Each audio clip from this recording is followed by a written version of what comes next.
Hello friends. வானத்தில் மேகமூட்டத்தை பார்த்தீங்களா? செம்ம மழைங்க. இங்கே ஃப்ரான்ஸில் கிளைமேட்டே அப்படியே டோட்டலாக மாறிடுச்சு. போன வாரம் நல்லா வெயில் அடிச்சிட்டு இருந்துச்சு. இந்த வாரம் பார்த்தீங்கன்னா மேகமூட்டத்தோட அப்பப்போ மழை பெஞ்சிட்டு இருக்கு. ஆனால் நல்லாவும் இருக்கு. இப்போ எங்கே போயிட்டுருக்கோம்னு பார்த்தீங்கன்னா சினிமாவுக்கு தான் போகிறோம். இது வீக் டேஸுன்றதுனால பெருசாக கூட்டமே இல்லை பாருங்கள். அப்படியே வெறிச்சோடுன்னு இருக்குது. என்ன படத்துக்கு தெரியுங்களா? மைக்கேல் ஜாக்சன் படத்துக்கு தான் போகிறோம். அங்கே தேட்டரில் முக்கால்வாசி பார்த்தீங்கன்னா எல்லாம் சின்ன பசங்களோட தான் வந்திருந்தாங்க.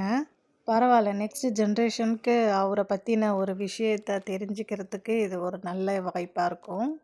தேட்டர் உள்ள நுழைஞ்ச உடனே பாப்கார்ன் தான். ஆனால் என்ன கொடுமைன்னா நம்ம ஊர்லலாம் வந்து அந்த ஸ்வீட் பாப்கார்ன்லாம் பெருசாக இருக்காது.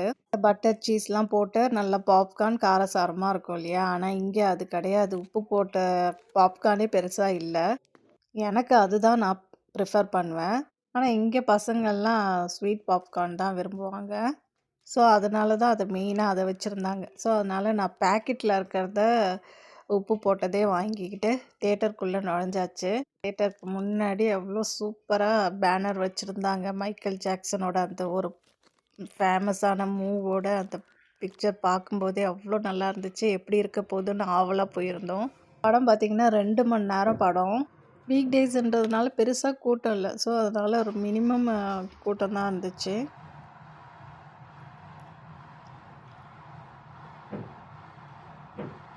ஃபஸ்ட்டு ஸ்டார்டிங்கே பார்த்தீங்கன்னா அவனோட வாக்லேருந்து ஆரம்பிக்கிறாங்க. அதுவே அப்படியே கூஸ் மப்பாக இருந்துச்சுங்க. நீங்கள்லாம் 80s 90s கிட்ஸாக இருந்தீங்கன்னா கண்டிப்பாக மைக்கேல் ஜாக்சனோட ஒரு பெரிய ஃபேனாக தான் இருந்திருப்பீங்க. யாருன்னுட்டு மறக்காமல் கமெண்ட்டில் சொல்லுங்கள். இந்த படம் பார்த்திங்கன்னா அவரோட பயோகிராஃபி சின்னதுலேருந்தே தான் அப்படியே எடுத்துகிட்டு வராங்க. ஆனால் அது சின்னது பார்க்கும்போதே வந்து மனசு அப்படியே கஷ்டமாக தான் பார்க்குற மாதிரி இருந்துச்சு. அவர் எவ்வளோ த்ரூ பண்ணியிருக்காருன்றத அப்படி பார்க்கும்போதே அந்த அவரோட டேலண்ட்டுக்கு அது ஒரு பெரிய பிரமிப்பாக இருந்துச்சு. இந்த படத்தில் மைக்கேல் ஜாக்சனாக ரெப்ரசன்ட் பண்ண அந்த ஹீரோவும் வேறு லெவலாக ட்ரெயின் பண்ணியிருக்காங்க. ரொம்பவே எமோஷ்னலாக இருந்துச்சுங்க படம்.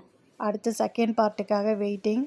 ஒன்ஸ்லாம் படம்லாம் முடித்ததுக்கப்புறம் நேராக வந்து பழம் காய்கறிலாம் வாங்கிறதுக்காக கடைக்கு வந்தாச்சு. ஸோ எல்லா பழமும் வாங்கிக்கிட்டு இந்த ஃபஸ்ட்டு கோவிட் வந்துச்சு, விலை அதிகமாகச்சு ஆக்குனாங்க.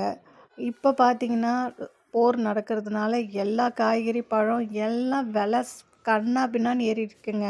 உங்கள் ஊரில் எப்படி இருக்குன்ட்டு மறக்காமல் கமெண்ட்டில் சொல்லுங்கள். தேங்க்யூ.